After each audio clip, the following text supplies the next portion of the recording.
Video for you. Come on board. We are working on a 1986 Class B motorhome. Pretty typical wear and tear, pretty typical water damage in a few spots. Back corner, front corners, windows leaked a little bit. And we're essentially, we're not refurbishing it to the point of looking new. We're just going to make it look a little classic, but well functioning. Let's get to it.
Welcome back to another video, Top Hat Plus. Today I wanted to show you this 1986 GMC Vandura. It was brought to me by a client, needed a wee bit of work, had a few holes in the floor that you could toss some bodies out while driving down the road, and that is a very bad thing. So let's get on board and I will show you some of the fun stuff I've done to it. Welcome to the inside. Little 80s on some of it, that I can't help. I'm also not opposed to it. I think it's actually aged better than I thought. I thought this looked more dated in the early 2000s than it does now, actually. But things come and go. So here we are. There is a gaucho on this side, fresh water tank, furnace. There was a 2.5 by 2 foot hole here, as mentioned, toss bodies out while you were driving down the road. Very bad thing. The majority of the wood in this face here, the seat end, was completely destroyed. I've done my very best to put it all back together. It does all work now. The couch now slides out, so you can make it into a larger bed if you would like. The owner is going to redo the upholstery, which is why a lot of that isn't in here. I did have to keep in mind budget on all of this. I do respect and understand that people only have so much to spend when they do get into projects like this, and it may have been more than they were anticipating when they bought it. So I have left a few small things for the homeowner to finish on their own, but I have done the majority of the woodwork and gotten everything back functioning as it should from day one. And if not, it might even be a little better, because why not improve where I see fit. On this side over here as well, it was a very similar story. This seat back was completely rotten up until basically the seat top. Huge hole in the floor. Again, toss bodies out if so desired. We don't do that. It's bad. We don't do that at all. So I've trimmed everything up. I cut a bunch of this vinyl out because it was all moldy on the back side, and I've reattached everything, resecured the floor, put a new floor in. This was wall-to-wall carpet, and I'm hoping you're enjoying the photos that I've overlaid in the video of some of the ongoings of the coach. Again, the client picked the floor. I did also make a matching table that matches the new countertop. So coming back here, we do have, here we'll switch up the camera. Coming back here, we do have the new countertop, which again the clients did pick out.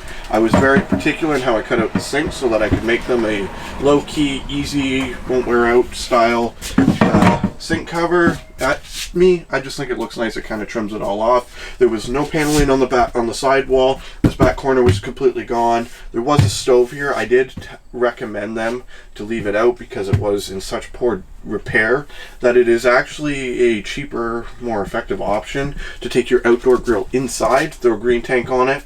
Works the same as having a built-in propane system because you still have your overhead range. So you still have ventilation. You have a huge window here, so there's no issues. But when you're not using it, you could put it away and you have a much larger counter. If you wanted to leave a fruit platter out or something, rather than have this small piece, you have pretty much the entire thing at your disposal. The face was completely gone. I removed all of this by hand. I literally walked in and just started peeling chunks not much bigger than my hand out. This was all open, plumbing all exposed. I've had to redo all that. I put in a few little partition walls back here and reinforced it, put all the wood back in, reinforced where the countertop goes. This was a pretty hefty project. But fortunately, after doing this for many years, I think the end result the client will be extremely happy with, and I will be sharing some of the time-lapse footage that I've shared with you with him as well, because he was very interested in that as well.